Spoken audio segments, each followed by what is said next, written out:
歡迎來到煙火味廚房。大家好，我是阿光。很多人在家做梅菜烤肉只會油炸，今天分享適合家庭的做法，做出來比飯店的還要好吃。一起來了解一下具體是怎樣制作的吧。現在的五花肉還是非常的便宜，今天花80塊錢買了6斤五花肉。挑選五花肉，我們一定要挑選這種五花3層的。豬皮已經被賣肉的老闆娘燒過了，這種五花肉做出來口感好，回味不膩。這塊肉有點大，從中間對半切開，留着下個視頻給大家分享紅燒肉的家常做法。把切好的豬肉放在提前準備好的淡鹽水中，浸泡10分鐘左右，這樣可以去除豬肉表面的雜質和血水，還能去除豬肉的異味，提升豬肉的口感。用刀給它刮一刮，把豬肉表皮的髒東西處理乾淨。這一步特別的關鍵，很多朋友省略了這一個步驟，做出來的紅燒肉或者是烤肉腥味特別重，難以下咽。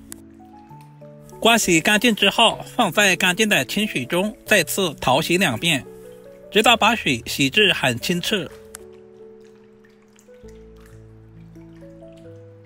接着準備一個蒸鍋，把洗好的五花肉放在蒸鍋裡面，全程開大火，靠上鍋蓋，大約蒸25分鐘左右。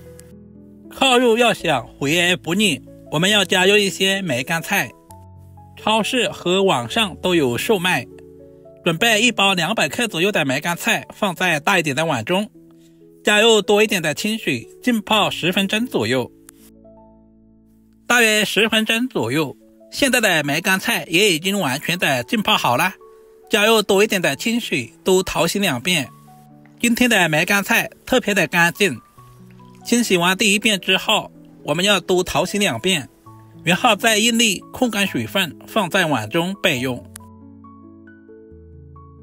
時間差不多了，我們把鍋蓋打開來，整個廚房都瀰漫着五花肉的香味，能夠用筷子輕鬆的插入，證明五花肉已經完全的熟透了。接下來準備小叉子，在豬皮上面插上小孔，我們最好不要用竹籤或者是牙籤，防止在炸的過程中殘留在肉裡面。經過這樣把豬皮擦破以後，冒出了很多的油脂。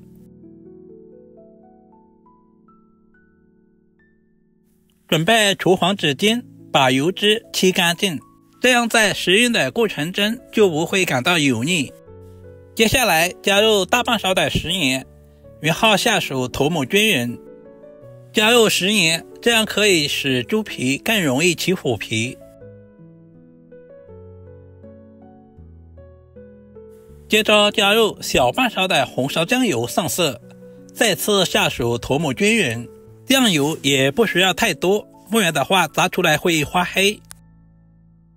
起鍋加入平常炒菜多一點的食用油。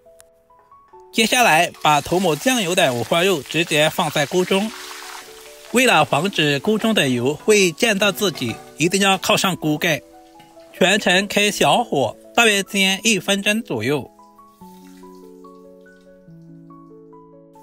底部定型之後，我們再放動一下鍋，這樣不僅防止粘鍋，同時還可以使其受熱更均勻。這裡我們要多放動2次，整個過程大約在2分鐘左右。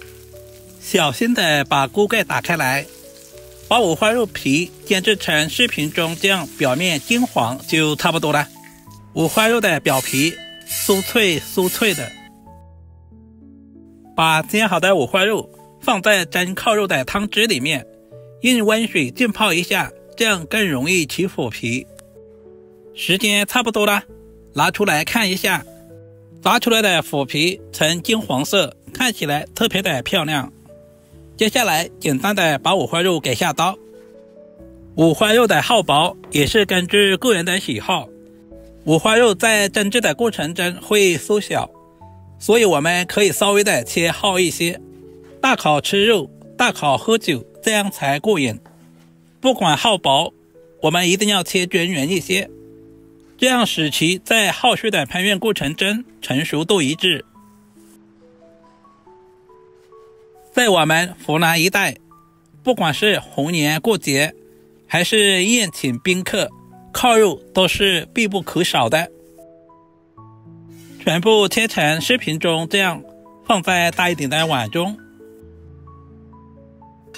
接下來我們要簡單的調下味，加入小半勺的紅燒醬油上色，加入大半勺的生抽提鮮，小半勺的食鹽調味，然後加入雞精，少量的白糖提鮮，戴上手套充分的翻拌均勻，使每一塊五花肉的表面都能夠裹上料汁，使料汁完全的化開。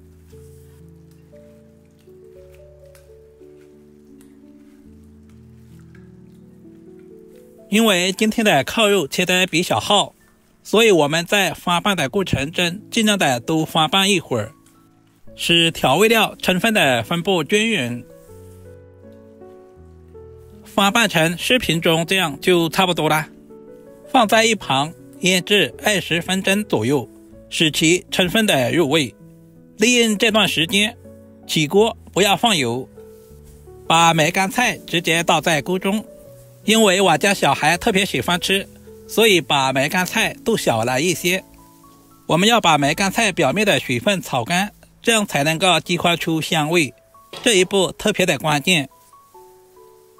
翻炒2分鐘左右，把梅乾菜充分的炒出香味。接下來加入切好的薑蒜末，加入一小把乾辣椒，增加香辣味。不喜歡吃的也可以不用放。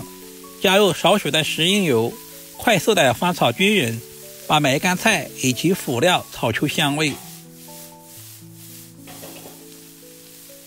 炒成視頻中這樣放在一旁備用。把醃製好的五花肉一塊一塊的擺在碗中，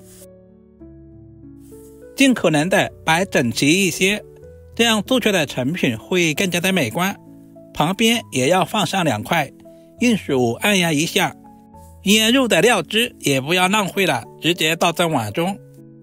把炒好的梅乾菜直接放在上面。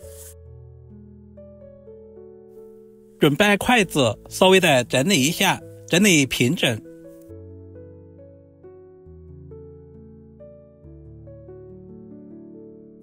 接着準備一個蒸鍋，提前把水燒開，把烤肉放在蒸鍋裡面，靠上蓋子，全程開大火。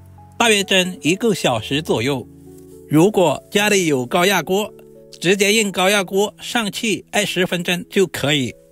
時間差不多了，打開鍋蓋的一瞬間，梅菜烤肉獨特的香味撲鼻而來，聞着都特別的有食慾。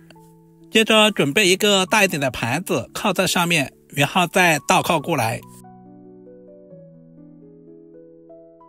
加入切好的蔥花，點綴一下，同時增加香味。一道營養又美味的梅乾菜烤肉就這樣做好啦。梅菜烤肉是一道客家菜，是漢族傳統名菜，和鹽焗雞、釀豆腐稱之為客家3件寶。這樣做出來的梅菜烤肉，回而不膩，素而不柴。如果視頻對您的廚藝有那麼一點點幫助，就麻煩點讚、收藏、留言並轉發出去。我們下個視頻再見吧。